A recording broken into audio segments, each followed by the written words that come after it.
Hello friends. Good morning, good afternoon, good evening. जो भी इस लेक्चर को जब सुन रहा है उसके हिसाब से होप सो आप बहुत अच्छे होंगे। आज हम जो टॉपिक डिस्कस करने जा रहे हैं वो है टाइप ऑफ रिस्पॉन्सिबिलिटी सेंटर। अच्छा सर, हम type of responsibility centre discuss करने जा रहे हैं। हाँ, आज हम टाइप ऑफ रिस्पॉन्सिबिलिटी सेंटर्स जो हैं वो डिस्कस करने जा रहे हैं। सर, कितने टाइप के रिस्पॉन्सिबिलिटी सेंटर्स होते हैं? सो चार टाइप के रिस्पॉन्सिबिलिटी सेंटर होते हैं। Number one is profit centre, second is cost centre, third is profit centre and number fourth is investment centre. Sir, ये तो समझ में आ गया। चार टाइप के रिस्पॉन्सिबिलिटी सेंटर होते हैं: profit centre, cost centre, revenue centre and investment centre. Sir, ये तो आपने जो है वो पढ़ के बता दिया कि जो है वो चार टाइप के रिस्पॉन्सिबिलिटी सेंटर होते हैं। ये होते क्या है सर, ये तो बताओ। सबसे पहले जो है वो सर हमें ना सबसे पहले ना कॉस्ट सेंटर का मतलब बता दो। हम जो है ना पहले सबसे पहले कॉस्ट सेंटर का मतलब जानना चाहते हैं। अच्छा चलो, पहले कॉस्ट सेंटर समझ लेते हैं। कॉस्ट सेंटर क्या होते हैं मैं बताना चाहता हूँ। कॉस्ट सेंटर जो है वो, मान लो ये एक ऑर्गेनाइजेशन है, ये कंपनी है। जो कॉस्ट सेंटर होता है ना, ये एक ऐसा यूनिट या एक ऐसा डिपार्टमेंट कह लो जो जो है ना, जो टेक केयर करेगा कॉस्ट की। मतलब वो जो है वो फोकस, उसकी रिस्पॉन्सिबिलिटी जो है वो किस चीज़ों पे जो है वो होगी कि आपका काम है कॉस्ट को जो है वो कंट्रोल करना, आपका काम है कॉस्ट को रिडक्शन करना। ये किसका काम होता है? कॉस्ट सेंटर का काम होता है। सर, बात समझ में आ गई। सर, एक कॉस्ट रिडक्शन का एग्जांपल दे दो। अच्छा, कॉस्ट रिडक्शन का एग्जांपल चाहिए। कॉस्ट रिडक्शन जो है वो, मान लो एक कंपनी है, एक प्रोडक्ट बनाती है, से एक्स से ए है, ए प्रोडक्ट बनाती है। अब उसकी कॉस्ट जो है वो अभी प्रेजेंट में आ रही है 1 लाख रुपए। अब कंपनी जो है वो, कॉस्ट सेंटर की रिस्पॉन्सिबिलिटी क्या रहेगी कि कॉस्ट को जो है वो 1 लाख ही नहीं, उसको रिड्यूस करना टू द मैक्सिमम एक्सटेंट, ताकि क्वालिटी भी मेंटेन रहे प्रोडक्ट की, एंड जो है वो हमारी जो है वो कॉस्ट भी जो है जितनी मैक्सिमम हम जो है वो रिड्यूस कर सकते हैं वो हमारी रिड्यूस हो जाए। सर, ये तो समझ में आ गया कि कॉस्ट सेंटर की ना दो चीज़ों की रिस्पॉन्सिबिलिटी होती है: कॉस्ट कंट्रोल करना एंड कॉस्ट को रिडक्शन करना। ये दो टाइप की रिस्पॉन्सिबिलिटी होती है कॉस्ट सेंटर की। सर, ये तो बात समझ में आ गई। सर, आप ये बताओ कि जो कॉस्ट सेंटर होता है ना, हमारे दिमाग में एक डाउट अराइज हो रहा है। कॉस्ट सेंटर का जो एरिया होता है इन्फ्लुएंस का, वो नैरो होता है, वाइड होता है? तो मैं ये आपको बता दूं कि कॉस्ट सेंटर का जो एरिया, या फिर जो है वो आपके एरिया ऑफ इन्फ्लुएंस कह लो, वो बहुत ही ज़्यादा नैरो होता है। नैरो मतलब छोटा होता है, एज इन कंपैरिजन अगर आप जो है वो प्रॉफिट सेंटर के हिसाब से सोचोगे। सर, बात समझ नहीं आई। नैरो होता है, नैरो का मतलब क्या? नैरो का मतलब छोटा होता है। क्यों cost centre? Because cost centre जो है ना, उसका मेन फोकस जो होता है वो ओनली एंड ओनली किसके ऊपर होता है? कॉस्ट के ऊपर होता है। ये ओनली एंड ओनली किसके ऊपर जो है वो फोकस करके चलता है? कॉस्ट के ऊपर फोकस करके चलता है। ठीक है, तो इसीलिए जो है उसका जो है वो होता है। सर, हमें जो है ना ये तो समझ में आ गया। सर, एक काम करो ना आप, सर हमें थोड़ा ना प्रॉफिट सेंटर समझा दो, तब हमारे को ना थोड़ी सी और क्लैरिटी बैठेगी। चलो प्रॉफिट सेंटर समझ लेते हैं।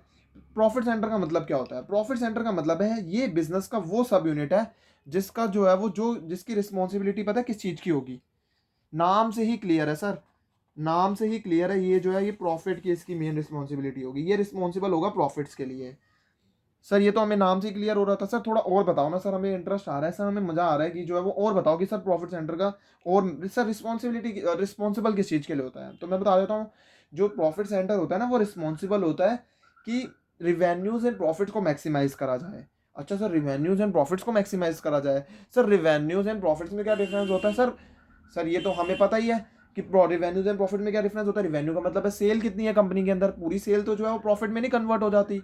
सेल में से कॉस्ट माइनस होती है, देन जाकर जो है वो कंपनी को प्रॉफिट मिलता है। सर हाँ, बात समझ में आ गई कि प्रॉफिट सेंटर का मेन काम होता है मैक्सिमाइज करना रिवेन्यूज एंड प्रॉफिट्स को। सर, आपने अभी ना कॉस्ट सेंटर के अंदर ना हमें वो बताया था कि जो है ना उसका स्कोप नैरो होता है, उसका स्कोप नैरो होता है। सर, हमें प्रॉफिट सेंटर का भी बताओ, प्रॉफिट सेंटर का स्कोप नैरो होता है, वाइड होता है, क्या होता है? अच्छा, हमें तो जो है वो ये समझना है कि इसका जो है स्कोप क्या होता है। तो मैं ये बता दूं, इसका स्कोप जो है वो बहुत ज़्यादा वाइडर होता है प्रॉफिट सेंटर का। वाइडर क्यों? क्योंकि सिर्फ इसे जो है वो कॉस्ट पे ही फोकस नहीं रखना, इसे सिर्फ कॉस्ट पे फोकस नहीं रखना, इसे जो है वो रिवेन्यूज पर फोकस करना है। अच्छा सर, रिवेन्यूज पे भी फोकस करना है, इसे प्रॉफिट्स पे भी फोकस करना है। अच्छा सर, इसे प्रॉफिट्स पे भी फोकस करना है, इसे कॉस्ट पे भी फोकस करना है। अच्छा सर, इसे तीन तीन चीज़ों पे फोकस करना होता है। जी हाँ, इसे तीन तीन चीज़ों पे फोकस करना होता है प्रॉफिट सेंटर को। सर, आप बात तो समझ में आ गई कि जो है वो प्रॉफिट सेंटर को तीन तीन चीज़ों पे फोकस करना होता है। तीन तीन चीज़ें, बड़ी बात है सर, तीन तीन चीज़ों पे फोकस करना होता है प्रॉफिट सेंटर को। सर, आप एक बात बताओ, कौन सा सिंपल है? और अब आपने हमें जो है ना प्रॉफिट सेंटर भी बता दो, कॉस्ट सेंटर भी बता दिया। हमें अब ये बताओ कि जो है वो कौन सा जो है वो कॉम्प्लेक्स होता है और कौन सा जो है वो सिंपल होता है। सर, एक पहले ना हमें सोचने दो, चलो सोच लो। अब जो है वो बच्चों ने, मेरे को पता ही है मेरे को पूरा विश्वास है आपने जो है इसका जो है सोच लिया होगा कि कौन सा सिंपल है, कौन सा जो है वो कौन सा कॉम्प्लेक्स है। सर हमें पता है कि जो है ना कॉस सेंटर जो है ना सिंपल है। सिंपल क्यों है? सिंपल मैं बताता हूँ सिंपल क्यों है cos centre. Simple cos centre जो है वो टाइप ऑफ वर्क इसका इसीलिए सिंपल है क्योंकि ये सिर्फ एंड सिर्फ कॉस्ट पे फोकस करता है, सिर्फ कॉस्ट पर। और प्रॉफिट सेंटर जो है वो क्यों जो है वो कॉम्प्लेक्स है सर, ये इसीलिए जो है वो कॉम्प्लेक्स है। ये इसका टाइप ऑफ वर्क इसीलिए कॉम्प्लेक्स है क्योंकि इसे तीन चीज़ों पे फोकस करना है। जैसे सर अभी आपने बताया था रिवेन्यूज पर, प्रॉफिट्स पर और कॉस्ट पर। ये तीन चीज़ों पर जो है फोकस करता है, इसीलिए जो है उसका काम जो है कॉम्प्लेक्स तो है ही है। बड़ी बात है सर, ये तो हमें समझ में आ गया। एक बात बताओ सर, क्या जो है ये जो कॉस्ट सेंटर है, क्या ये सर हमारे को डायरेक्टली जो है वो जनरेट करने में मदद करता है प्रॉफिट्स को? नहीं, कॉस्ट सेंटर डायरेक्टली जनरेट करने में मदद नहीं करता, ये डायरेक्टली जनरेट करने में मदद नहीं करता। वेयर एज प्रॉफिट सेंटर जो होता है ना वो डायरेक्टली जनरेट करता है क्योंकि इसका तो काम ही है प्रॉफिट जनरेट करना। लेकिन इसका काम क्या है? कॉस्ट की रिडक्शन करना। ये इनडायरेक्टली जो है वो कर रहा है। इनडायरेक्टली कैसे? हमारी जितनी कॉस्ट रिड्यूस होगी हमारा प्रॉफिट उतना ज्यादा आएगा, तो ये इनडायरेक्टली कर रहा है, डायरेक्टली तो नहीं कर रहा ना। सर बात समझ में आ गई? डायरेक्टली और इनडायरेक्टली वाली वो तो सर दिमाग में जो है ना अच्छे से बैठ गई है। तो सर आपने जो है ना डायरेक्टली और इनडायरेक्टली वाला बोला ना, तो सर हमारे को ना इससे एक बात और लिंक हो गई। कौन सी बात लिंक हो गई सर? हम बताते हैं आपको कौन सी बात लिंक हो गई। कि जो कॉस्ट सेंटर होता है ना, इसका जो एरिया होता है ना, इसका जो अप्रोच होती है ना सर, आप तो मतलब हमारे को ये समझ में आ गया, इसकी जो अप्रोच होती है लॉन्ग टर्म होती है कॉस्ट सेंटर की। बिल्कुल सही, ये इसकी जो अप्रोच होती है वो लॉन्ग टर्म होती है। सर हमें ये बताओ कि जो प्रॉफिट सेंटर होती है उसकी जो है वो अप्रोच कैसी होती है? इसकी अप्रोच जो है वो शॉर्ट टर्म भी होती है और लॉन्ग टर्म भी होती है। शॉर्ट टर्म और लॉन्ग टर्म क्यों? क्योंकि ये जो है हमारे को जो है कॉस्ट को भी रिड्यूस करना है, रिवेन्यूज़ को प्रॉफिट्स को। तो ये शॉर्ट टर्म के लिए भी जो है वो होती है कभी कभार, एंड जो है वो लॉन्ग टर्म के लिए भी होती है। सर ये बात समझ में आ गई। सर आप एक काम करो ना सर, हम आपको आप हमें जो है वो इन दोनों के एग्जांपल दे दो। एक बढ़िया से एग्जांपल दे दोगे ना सर, हमारे को क्लैरिटी बैठ जाएगी कि प्रॉफिट सेंटर और कॉस्ट सेंटर की क्या डिफरेंस होते हैं। चलो आपको जो है वो इसके एग्जांपल दे देते हैं। देखो, प्रॉफिट सेंटर का तो एक बहुत ही कॉमन एग्जांपल है जो हर ऑर्गेनाइजेशन के अंदर जो है ना, अगर आप जाओगे ना तो आपको मिल जाएगा सेल डिवीजन। सर हाँ हाँ हाँ, हमने सेल डिवीजन देखा हुआ है। सर क्या सेल डिवीजन कैसे लिंक हो गया? मैं बताता हूँ सेल डिवीजन कैसे लिंक हो गया। सेल डिवीजन का ही जो है वो सेल डिवीजन जो है वो प्रॉफिट सेंटर ही होता है। उसका मेन काम क्या होता है? रिवेन्यूज को, प्रॉफिट को और कॉस्ट को रिड्यूस करना। हाँ सर सर समझ आ गया। सर समझ आ गया कि जो है वो सेल डिवीजन का मेन काम क्या होता है। सेल डिवीजन जो है प्रॉफिट सेंटर है और उसका काम ये चीज़ें करना होता है। सर ये तो हमें समझ में आ गया। सर आप एक कॉस्ट सेंटर का भी एक बढ़िया सा एग्जांपल दे दो कि हमारे दिमाग में क्लैरिटी बैठ जाए कॉस्ट सेंटर की।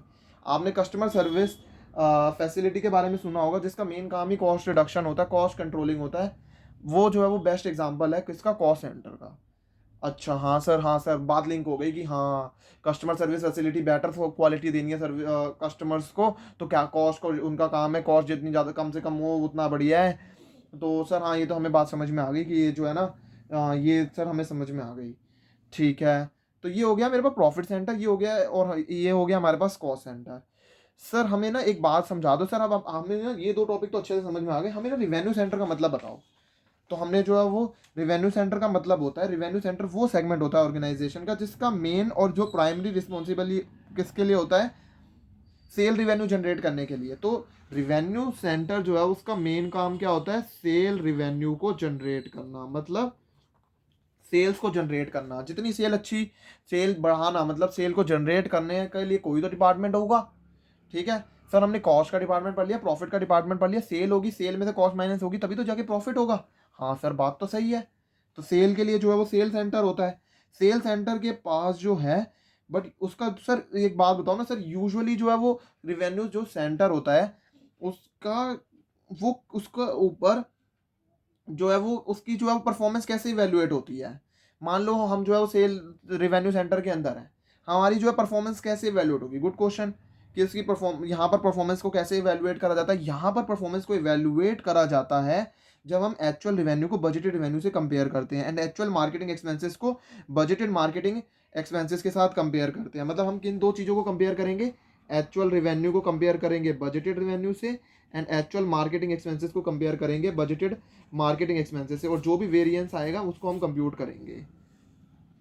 सर बात तो समझ में आ गई। सर एक काम करो ना सर, आप मेरे को ना हमारे को ना रिवेन्यू सेंटर भी, जैसे आपने हमें प्रॉफिट सेंटर और कॉस्ट सेंटर के अंदर ना एग्जांपल्स बता दिए ना, कि इसका एग्जांपल जो है वो ये प्रॉफिट सेंटर का एग्जांपल होता है सेल डिवीजन, कॉस्ट सेंटर का एग्जांपल हो गया कस्टमर सर्विस फैसिलिटी। ऐसे ही सर हमें रिवेन्यू फैसिलिटी का, रिवेन्यू सेंटर का भी जो है वो एग्जांपल दे दो। रिवेन्यू सेंटर का बेस्ट एग्जांपल है कि आप जैसे मार्केटिंग मैनेजर होता है ना किसी भी प्रोडक्ट लाइन का, या फिर इंडिविजुअल सेल का रिप्रेजेंटेटिव होता है, वो बेस्ट एग्जांपल होते हैं रिवेन्यू सेंटर के।